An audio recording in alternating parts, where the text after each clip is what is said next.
할렐루야. 2025년 6월 5일 목요일 아침입니다. 지난밤도 잘 주무셨나요? 성도들을 찾아가는 말씀, 오늘 말씀은 출애굽기 35장입니다. 하나님이 받으시는 우리의 태도는 뭘까요?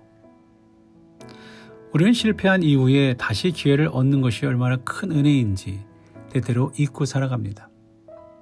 건강을 잃었다가 다시 회복된 일, 그 일이 얼마나 감사한 일인지, 한국에서 혹은 미국에서 또 한 번의 삶의 기회를 얻는 것이 얼마나 큰 은혜인지 우리는 경험을 통해 알고 있습니다. 오늘 우리가 살펴볼 출애굽기 35장은 바로 그러한 다시 시작하게 하시는 하나님의 은혜를 보여주는 말씀입니다. 출애굽기 32장에서 이스라엘 백성은 큰 죄를 범했습니다. 모세가 시내산에 올라간 사이에 금송아지를 만들고 그 앞에서 춤추며 하나님을 배신했잖아요. 이에 모세는 화가 나서 두 돌판을 깨뜨리고 하나님의 진노가 백성을 덮칠 뻔하기도 했어요. 그러나 모세의 간절한 중보 기도로 인해 하나님은 그들을 용서하시고 다시 기회를 주십니다. 그 회복의 시작이 바로 이 성막 건축입니다. 그런 의미에서 우리의 성전 회복도 Our own church, 그것도 회복과 부흥의 시작이 될 것이라 저는 믿습니다. 이제 하나님은 다시 백성과 언약을 맺으시고 임재하신 처소인 성막을 세우라고 명령하시죠. 그리고 그 일에 참여하는 백성들의 태도가 오늘 본문에 자세히 기록되어 있습니다. 하나님은 단순히 건축 기술이나 물질을 요구하지 않으십니다. 하나님께서 받으시길 원하시는 것은 바로 그들의 태도였어요. 자원하는 마음, 준비된 자세, 기꺼이 드리는 헌신, 그리고 하나님이 채우시는 능력을 따라 섬기려는 겸손한 태도, 이 모든 것이 하나님이 받으시는 태도인 것입니다. 그렇다면 본문이 말씀하는 하나님 기뻐하시는 태도는 무엇일까요? 오늘 말씀 1절에서 9절에 보게 되면 그것을 통해서 자원하는 태도를 보게 돼요. 성막을 세우기 위해 필요한 물품은 매우 다양했습니다. 하나님은 금, 은, 놋, 실, 가죽, 나무, 기름, 향품, 이 모든 것을 백성들에게 요구하실 때에 강요하지 않으시고 이렇게 말씀하셨어요. 5절 말씀에 마음에 원하는 자는 그것을 가져다가 여호와께 드릴지니. 하나님은 단순히 많이 가져와라, 많이 가져오는 자를 찾으신 것이 아닙니다. 기꺼이 자원하는 마음으로 드리는 사람을 찾으신 거죠. 왜 자원하는 태도가 중요할까요? 그것은 바로 하나님과의 관계 회복을 향한 백성의 진심을 나타내는 것이기 때문입니다.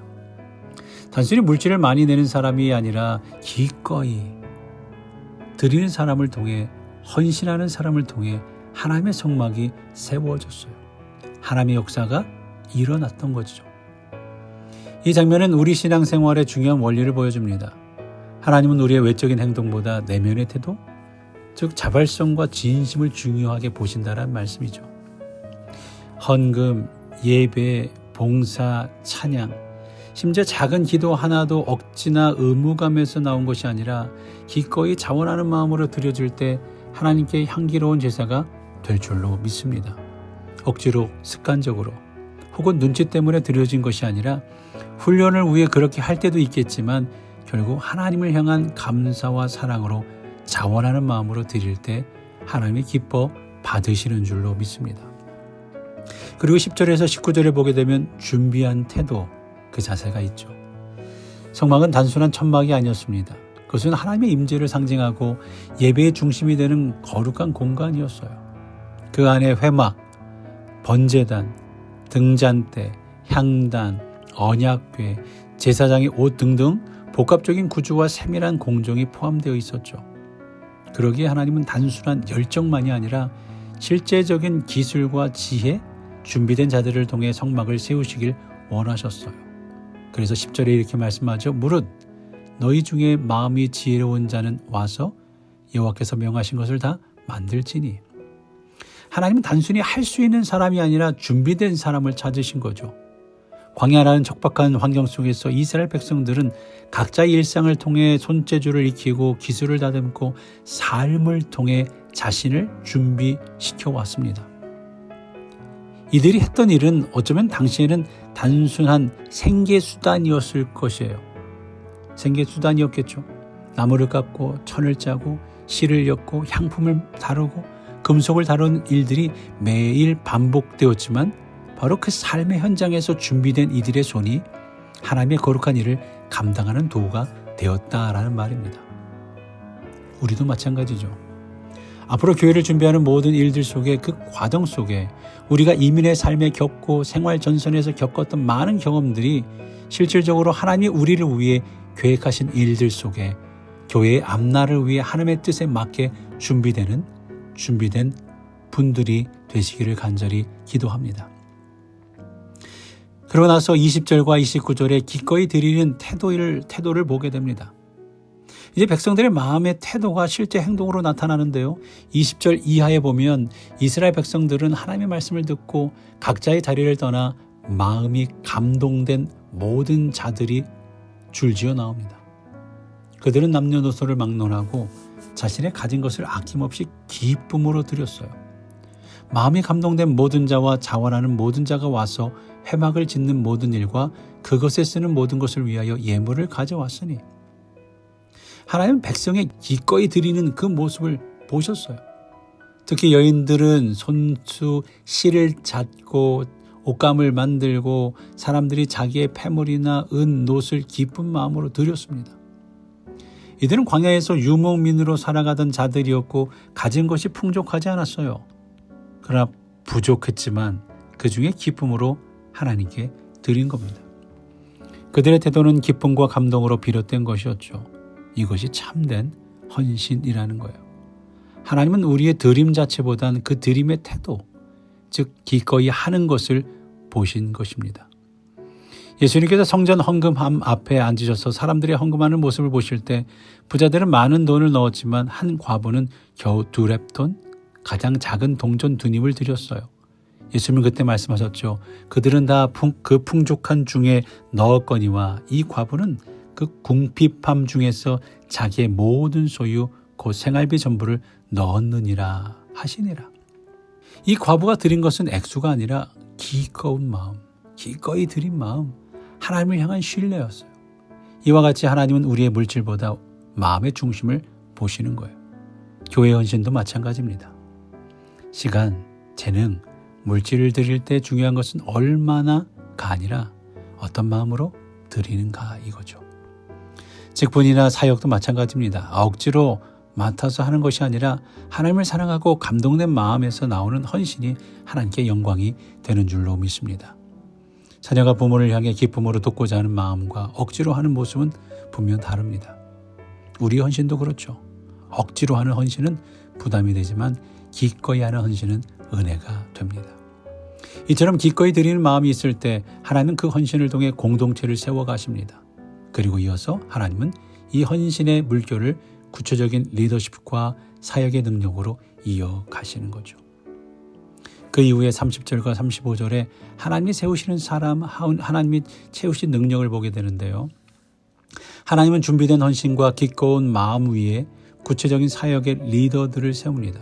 이게 바로 부살렐과 오홀리압이죠. 31절에 하나님의 영을 그에게 충만하게 하여 지혜와 총명과 지식으로 여러 가지 일을 하게 하시되, 이들은 단순한 기술자가 아니었어요. 하나님께서 특별히 택하시고 성령으로 충만하게 하신 다른 사람들을 가르치는 능력까지 받은 사람들이었죠. 34절에 오홀리압을 감동시키사 가르치게 하시며 혼자서만 잘하는 사람이 아니라 공동체를 세우는 지도자로 부름받은 거예요. 공동체 전체를 일깨우고 훈련시키고 함께 하나님의 일을 이루도록 이끄는 사람이 된 거죠. 오늘날 교회 안에도 부살렐과 오홀리압이 필요합니다. 이들은 단지 앞에 나서는 사람이 아니라 하나님이 주신 은사로 공동체를 세우는 사람입니다. 교회 재정이나 관리, 미디어 사역, 교회 이전, 찬양, 어린이 교육 등등 다양한 분야에서 하나님은 성령의 능력과 실력 그리고 겸손한 지도력을 갖춘 자들을 통해 교회를 세워가시는 거죠. 헌신은 개인의 것이 아니라 공동체의 것이기 때문입니다. 사랑하는 성도 여러분, 오늘 출애굽기 35장은 단순히 성막을 세우는 기술적인 지침이 아닙니다. 이 말씀은 하나님께서 다시 시작할 기회를 주실 때 우리가 어떤 마음으로 그 부르심에 응답해야 하는지를 깊이 보여주는 은혜의 본문입니다. 하나님은 억지로 끌려온 예배자를 원하지 않으세요. 마음에서 우러난 자원, 마음의 말씀에 반응하는 준비, 감동에 이끌린 기꺼운 드림, 그리고 하나님이 주신 능력을 공동체를 위해 사용하는 겸손한 태도. 이것이 하나님이 받으시는 예배자의 모습인 거죠. 이스라엘 백성은 금송아지 사건이라는 큰 죄를 짓고도 하나님의 용서와 회복의 은혜 안에서 다시 서는 기회를 받았습니다. 그리고 그 기회 앞에서 그들은 마음을 열고 손을 들고 발걸음을 옮겼죠. 하나님은 그런 그들을 통해 성막을 세우셨습니다. 오늘 우리도 마찬가지입니다. 우리는 여전히 실수하고 넘어집니다. 하지만 실수하고 넘어진 자리가 다시 일어나는 자리가 되어야 할 줄로 믿습니다. 하나님은 다시 기회를 주십니다. 그리고 우리 각자에게 주신 삶의 자리, 재능, 경험, 시간, 물질, 그 모든 것을 통해 하나님의 일을 이루기를 원하십니다. 지금 이 시대 교회와 선교, 예배와 봉사의 현장 속에서도 하나님은 물으시죠.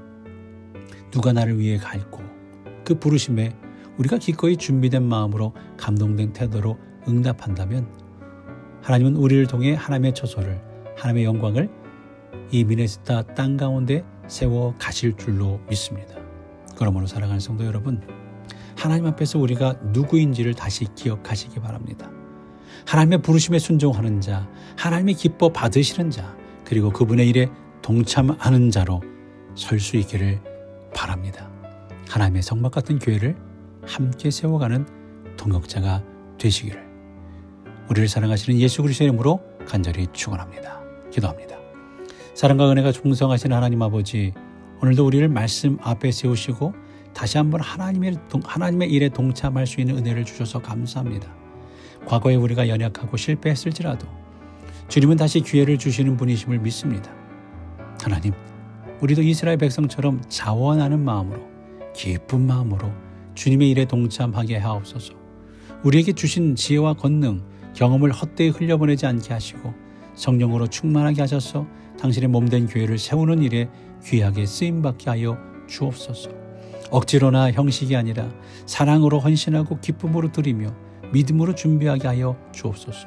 오늘도 주님의 이름을 높이며 주님께 합당한 예배자로 살기를 소망합니다. 우리 가운데 아프고 힘들고 연약한 이들 주님 굽어 살펴주시옵고, 하나님 묶여있는 신분의 문제로 고민하고 기도하는 이들에게 하나님 새로운 해결책과 또 앞으로 전진할 수 있는 좋은 기회를 허락하여 주옵소서. 다음 주는 선교를 준비합니다. 그 다음 주에는 선교를 준비합니다. 선교를 준비하는 모든 일들 속에 하나님께서 함께하여 주셔서 준비하며 기도하는 가운데 호피를 향하신 하나님의 귀한 뜻을 이루는 우리 교회 되게 하여 주옵소서. 감사하며 축복하며 예수님의 이름으로 기도합니다. 아멘.